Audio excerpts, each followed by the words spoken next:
সকাতরে ওই কাঁদিছে সকলে, শোনো শোনো পিতা, কহ কানে কানে শোনাও প্রাণে প্রাণে মঙ্গল বারতা।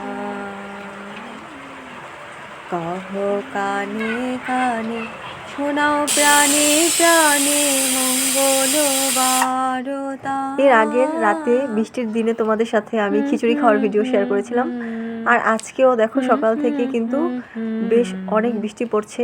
তো আর আজকেও রান্না করেছি খিচুড়ি, আর আজকে খিচুড়ির মধ্যে কিন্তু মটরশুঁটি দিয়েছি, তো ভীষণই ভালো হয়েছে। আর আজকে রান্নাটা প্রেশার কুকারে করেছি। তো খিচুড়ির সাথে ছিল ডিম ভুনা আর বেগুন ভাজা, তো খেতে কিন্তু ভীষণই ভালো হয়েছে। আর বৃষ্টির দিন মানেই খিচুড়ি। আর আজ রাত পোহালেই আগামীকাল ঈদ, তো মুসলিম ধর্মাবলম্বী সবাইকে ঈদের শুভেচ্ছা রইল। তোমাদের ঈদ অনেক ভালো কাটুক।